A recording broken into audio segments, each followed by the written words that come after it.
From the nation's capital in Washington, D.C., Cole on Congress. The program discussing national issues that affect Oklahoma.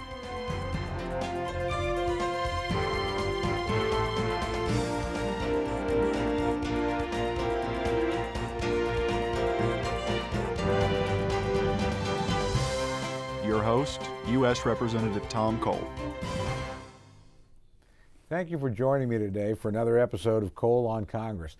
Today I'm pleased to welcome Congresswoman Ileana Ros-Lehtinen to our program since 1988. Been a member of Congress. She came when she was 6. They waived age requirements for her. She represents the 27th Congressional District of Florida, an area around the Miami, and includes Coral Gables as well, Little Havana. I've had the privilege of going there. Nice. Wonderful, wonderful district. Matter of fact, you know, we all want to go to Florida, let alone live there and represent it. She serves on the House Foreign Affairs Committee, completing 3 terms as the chairman of that committee, and frankly, clearly the most knowledgeable person in the Congress on foreign affairs. I really I'm going to be interested in hearing and want to go on and say you were elected vice chair of the Congressional Hispanic Conference, and now has joined, like me, a new member of the Rules Committee, so I get to see her and work with her directly. And I can't tell you what a wonderful pleasure it is to have you here. Well, Tom, I am so thrilled to be on your show, and I'm quite moved when I saw the introduction of Cole for Congress to see Buffalo. Yeah. I mean, that is your district? Oh, it's a great district. Oh, yeah. my gosh. We Actually, don't get too much of that in Miami. Buffalo were near extinction. The first place they were brought back, a dozen of them, were brought to the Wichita Wildlife Preserve, which is directly north of Fort Sill, Lawton area.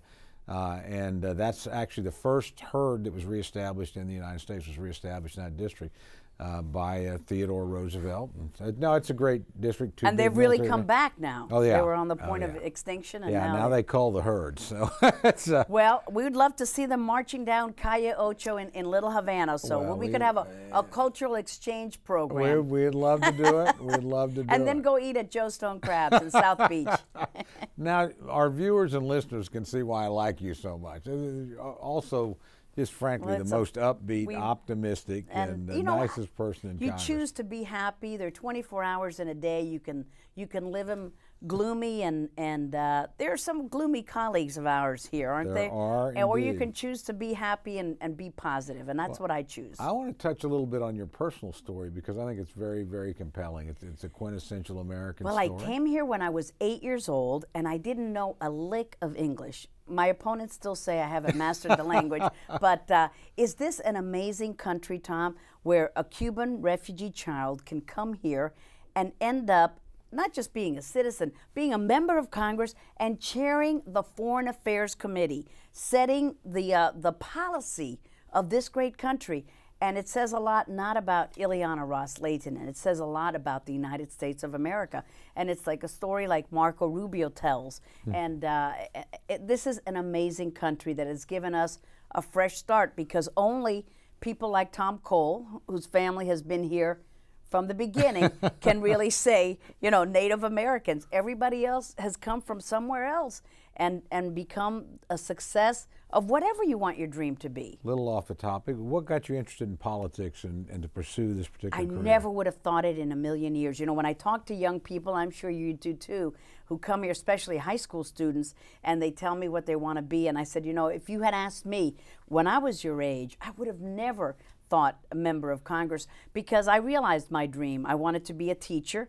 So an educator, we're always educators, and that's another thing that we have in common. Have that in common. Not only did we come around the same time and we have so many similar passions, but education has been our thing. And I had a private elementary school that I ran with my parents in Hialeah, a working neighborhood of South Florida. And getting to know the parents of the school, how the frustrations with the federal government, of course, part of it is they didn't know the language. So I thought, you know, rather than solve each case by case, I could set the policy, help set the policy. And that's what got me started at the age of 30 in running for the State House and then the State Senate. My husband and I served together in the Florida legislature. He went on to become U.S. Attorney, and I came to the United States Congress. I can't believe it. You know, given when your career was going, you would have known my good friend Jeannie Austin, the late Jeannie Austin. Jeannie Austin was a. How? Tell me, you knew Jeannie Austin? I knew her back Of to when course I was 12 years old. Her brother pioneer of our lived party. one house down from us in Moore, Oklahoma. This is when she lived in Oklahoma. And she used to come over with her husband. They would go out with my parents and her brother and sister-in-law, and they'd all get dancing, or they'd play cards. I wish I would have known. Well, Yeah. we didn't know each other then, but Good what a friends. great lady. And then I was a wonderful state chairman person. when she was our co-chairman, Yes. and actually when she was a state chairman. So, yeah, And she was a fabulous. trailblazer because, she was. you know, women in the Republican Party, you know, we've had a good role in the Republican Party for a long time. People always say, well, the other party's got is the party for women. The Republican Party has been very accepting and encouraging of women leaders. We've really led the path. You're talking to a state with a woman governor, our former colleague right now, Mary Fallon. She's wonderful, and I hear she's doing a terrific job. She is. I mean, I should have her popularity ratings. Actually, I shouldn't, but I wish I did. But look, they already know how nice you are, so let's show them how smart you are. Because you really are. I've watched and admired you as a fellow member and as a chairman, because I just think you're so clear thinking about America's role in the world, about the challenges that we face. Well, and we I think try you to do it in a epitomize it. bipartisan Yeah, way because, you know, other committees, like our Rules Committee, they could be pretty partisan and very pitched debate, as well we should, because this is the place of ideas, the people's house. But in our committee, now it's chaired by Ed Royce, who's a terrific member, and the ranking member is Elliot Engel, a Democrat from New York. And we try to do it in a bipartisan way. Doesn't mean that we agree on the issues, certainly not, but it's a more collegial atmosphere than the rowdy Rules Committee that I'm now getting used to. Well, let me get your insight. We're meeting literally in the shadow of the third nuclear test by North Korea, obviously very provocative. What's your view of not only that incident, but of the whole North Korean quagmire, puzzle? I mean, how do you encourage this country to become less provocative and move in a different direction? Well, I think that the Obama administration has been sending the wrong signals, Tom, because they're still dangling there the participation and the six-party talks and the two-party talks, you know, as if North Korea is really going to dialogue its way out of a nuclear program. This is, as you say, a provocative action. This is the third nuclear test. They want to be a super nuclear power. And Kim Jong-un, like Kim Jong-il, his father, and like his grandfather, they come from the same ilk. What they want is this antagonistic kind of attitude, not just with the United States, but they're rattling the cages of their neighbor, South Korea, a strong ally of ours, of Japan as well. And so they're turning to us, our allies are saying, United States, what are you going to do about it? And to issue a press release condemning it is really not enough. I think that we need to list North Korea again as a state sponsor of terrorism. They promote it. They deserve to be on that list, because once you get them on that list, then certain sanctions kick in and certain embargo legislation kicks in that will not have them be able to do what they're doing, which is getting parts from this country and that country and getting around the United Nations Security Council resolutions. The UN has done just about everything that weak structure can do. The United States has got to be the leader, putting them again on a state sponsor of terrorism, and that will come with a lot of different sanctions. We've got to just be hardball against them, because there's no talking them out of being a nuclear power. We have to pressure them out of it. How do you deal with the Chinese in this? Because they're clearly an enabler and yet potentially the people with the greatest leverage. Absolutely. And you know, that is always the question for the United States. How do you deal with the Chinese, no matter what foreign policy issue is vexing us? And also Russia, because if you look at what's going on in Syria, there's Russia arming more of Assad's killing machine, and they've slaughtered who knows how many by now. And then China backs up Russia in the UN, and we've not been able to pass those kind of security resolutions that we need. So what to do with China? What to do with Russia? Those are people we can't push totally aside as much as we'd like to, because they are world's players. Whereas North Korea, I think that if we could get China on board and get Russia to help us, they've got to see that that's a problem for them as well, because no one can control Kim Jong-un. You don't know what this guy's going to do, and it is a hermit kingdom, as we call it. It's so unlike most places because you can penetrate a lot of places, but North Korea, it's like it's in a time zone warp that you don't even know what the leaders are thinking. Should we take anything away from the fact, I actually was surprised and pleased with how swift the Chinese condemnation of this particular test. I don't recall them being as tough as they were this time. And they're hard to figure out. What made them issue such strong words against this nuclear test? Why now? Why not before? What insight do they have about what's going on in North Korea that perhaps we don't? Because our intelligence is very limited when it comes to a place like North Korea. It's such a sheltered area that you don't really have that kind of operation where you know what's going on. So we depend on allies that are not the best allies. I mean, to call China an ally, I mean, that's really a stretch of the that word. would be quite a stretch. They're not an ally, but they're not an enemy.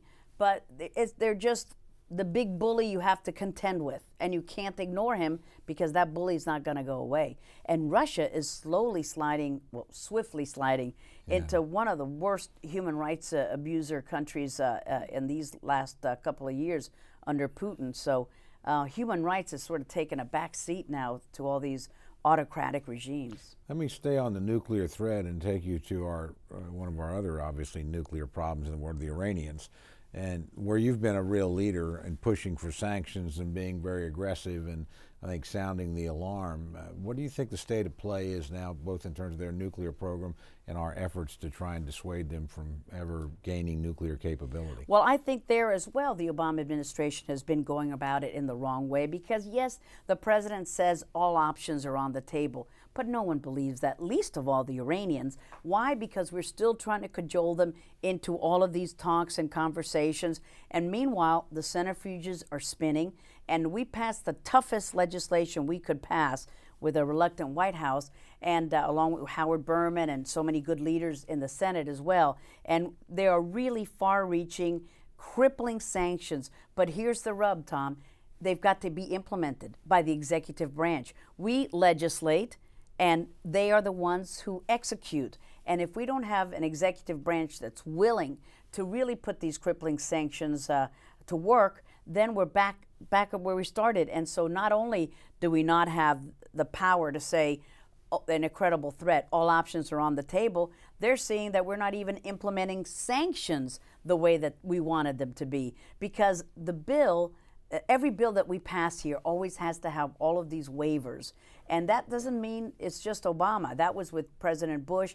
It's just that kind of traditional tug between the executive branch and the legislative branch. The White House always wants to control foreign policy, and we say we're in charge of foreign policy. So when we pass tough bills, they always have these waivers. And unfortunately, the Obama administration is using those waivers to not fully implement the sanctions. We're hoping that this is the year that they really get tough. It's interesting, though. This is a place where, as you point out, bipartisanship has prevailed, and Congress in a bipartisan manner. You and our former colleague Howard Berman really led in this area together and pushed administrations that were a little bit reluctant sometimes. Absolutely. And we had over 300 co-sponsors, Tom. This was amazing. This was really tough, far-reaching sanctions legislation.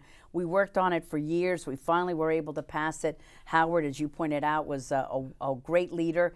Mark Kirk and the Senate and other people, they really helped a lot, Bob Menendez. So we're really happy with the bipartisan coalition that we were able to build. But now comes the hard part, pushing the administration, that's Treasury and Commerce especially, to implement. And that means telling our neighbors, our so-called allies like Russia, look, you've got to stop enabling Iran. You've got to get with the program and put sanctions yourself. Well, hopefully, I know you'll keep pushing that, but let me shift you to the region, and again, a potential conflict, and certainly a country that has to watch its immediate neighbors and the Iranians, and that's Israel. Israel hasn't had a stronger supporter in the United States Congress than you. And they've got a pretty perilous situation now. They've got the Iranians, and they have a legitimate fear there if they acquire nuclear capability. And they've got a region. I read a commentary recently and said Israel's like a country surrounded by volcanoes. Well, that is a great Lebanon, description. I had not heard that. That's exactly it, because it's like that game you play at the Oklahoma State Fair, whack-a-mole. You just go, you put one threat down and then another one pops up. So Iran with nuclear weapons remains the existential threat to Israel, meaning it could wipe them out. But at the same time, Syria is a threat, because Syria then funds a lot of these terrorist organizations, and they're surrounded with Hezbollah, with Hamas, and Fatah is not a terrorist organization. That's the one of Abu Mazen, but they're trying to do a unity government. The Fatah Palestinian organization with Hamas, a U.S. Designated foreign terrorist group.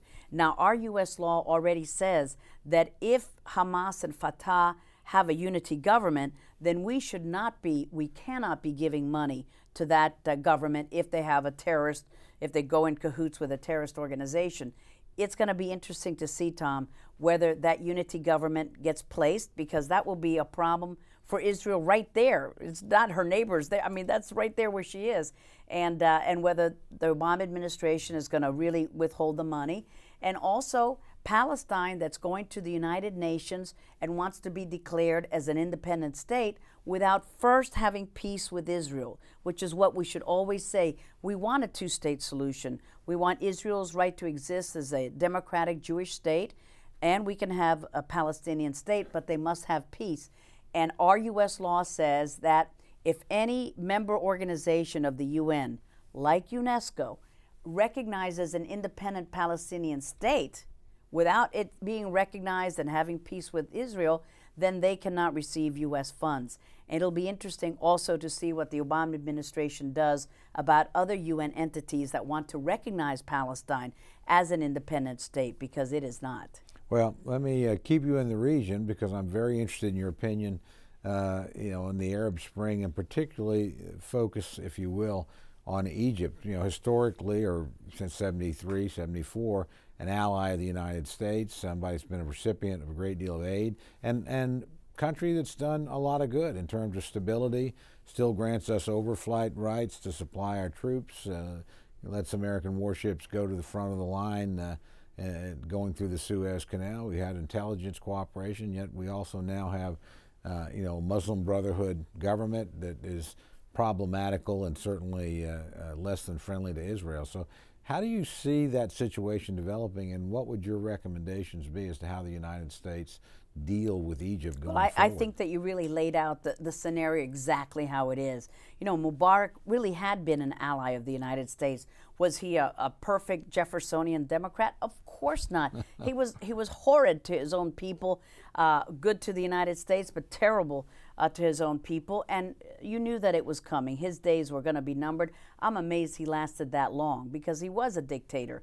So Morsi came in with the power of the people, this Arab Spring that we all thought would usher in democracy, freedom, human rights. And now what's happened is that some people have not been happy with what he's been doing, and they've been demonstrating. And so he's had the same martial law put in effect that he criticized Mubarak for having. That's what brought Mubarak down, that heavy-handed way against the people. But now Morsi has aligned himself with this Muslim Brotherhood, and he has said in the past some vile things against Jews and Israel in general. And so it gives me great pause when I think about the United States funding a government like that. And I think that U.S. aid is not an entitlement. It's not like we need to give money to every country.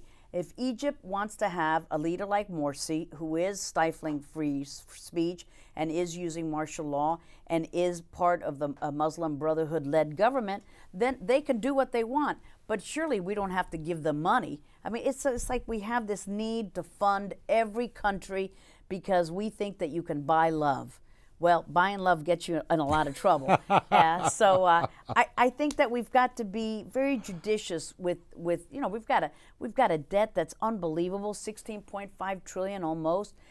We just have to use our money wisely, and I don't think giving money to Egypt without it making reforms, which is really true and free and democratic elections, transparency, an independent press, a truly independent judiciary, and then that doesn't mean that they need to change for us, but they need to have that in place if they want U.S. money. You know, this is one of the things, not to drag our viewers or listeners into the weeds, but I sat on the Foreign Operations Subcommittee on Appropriations last term. I've shifted to a different committee, but our chairman, Kay Granger. Kay Granger is wonderful. Isn't she terrific?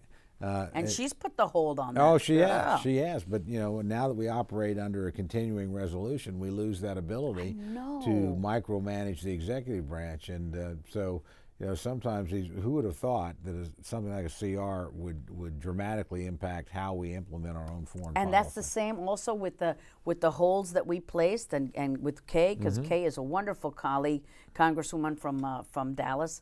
And she'd say Fort Worth. Fort Worth, sorry, right. Dallas, Fort Worth. And then that's right, she's a former mayor. That's right. And we put hold on the Palestinian Authority money because they were doing weapons to all these terrorist groups. But now, you know, those holds are not to be seen anymore. So all that money is going to flow to all these governments, and it makes people mad. I mean, I don't know what it's like for you. And I live in an international city like Miami, but they say, you know, stop trying to buy love and acceptance and respect from countries that are anti-democratic. No, the people are very concerned, and yeah, you can talk all you want about, and look, there's a case to be made. The Army has been historically friendly and trains with ours. We have these relationships, and if you stop, do you lose all leverage? I understand the ambiguities and the challenges here from the executive branch's standpoint, but at the end of the day, it is the American people's money.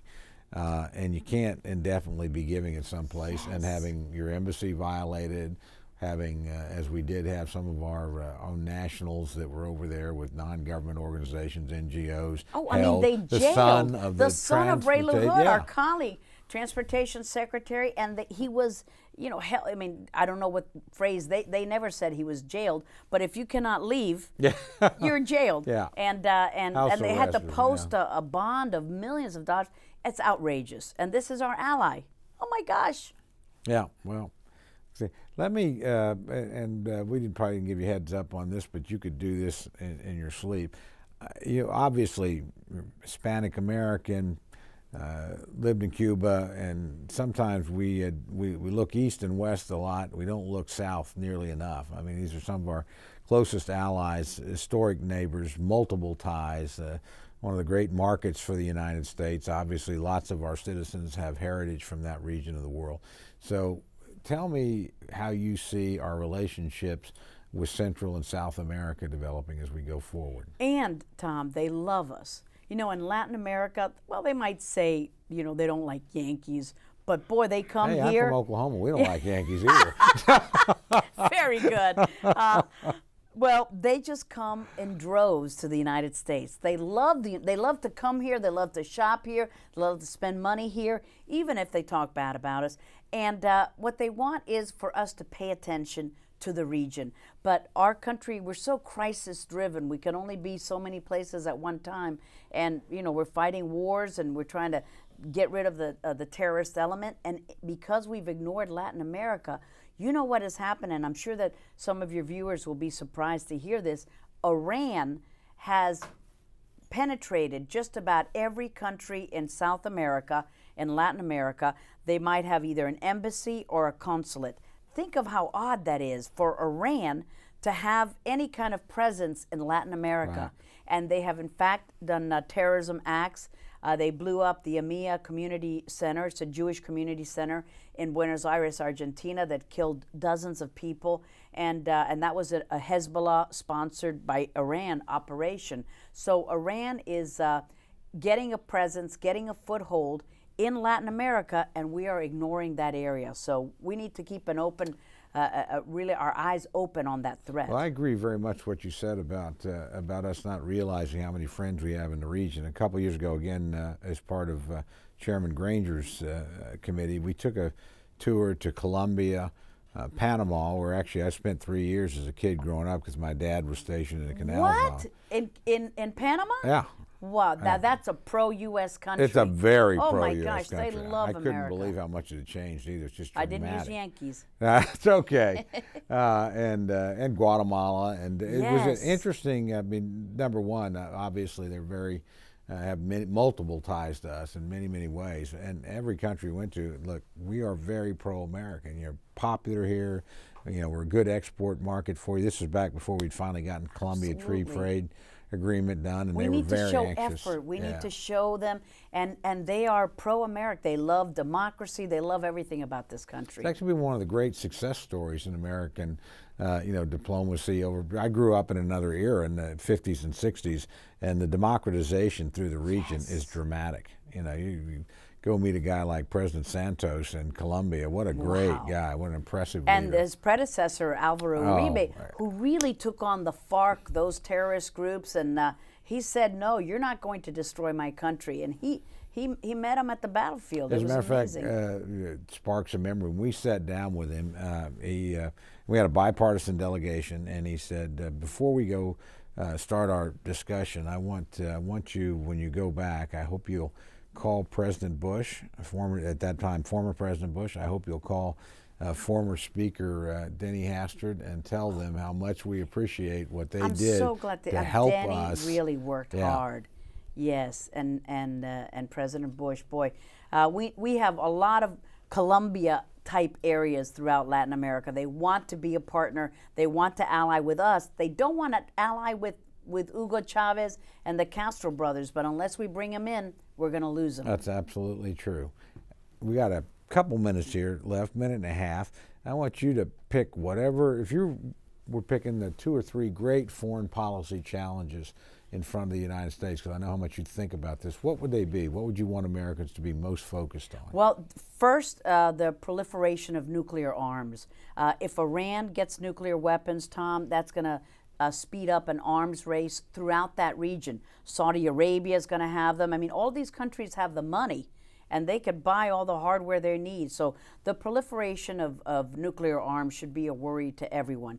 Number 2, having countries like Russia believe that they can be more authoritarian and less democratic. So the rise, once again, of authoritarian regimes, that worries me greatly. And the third thing is the Al-Qaeda-like affiliates that are cropping up, whether it's Mali or Algeria that we just saw recently, but they're there.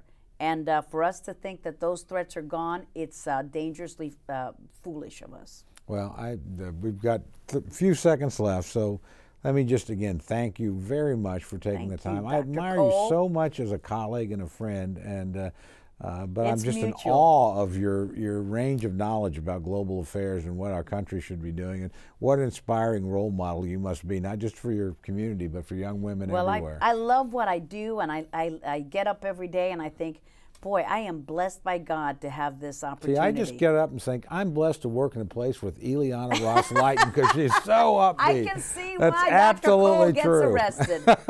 2 doctors. Doctor. Well, thanks a lot for being here. Tom. Appreciate it so much, my friend. I appreciate it. Come see our buffalo sometime. Yeah, let's get them into Little Havana. Calle Ocho.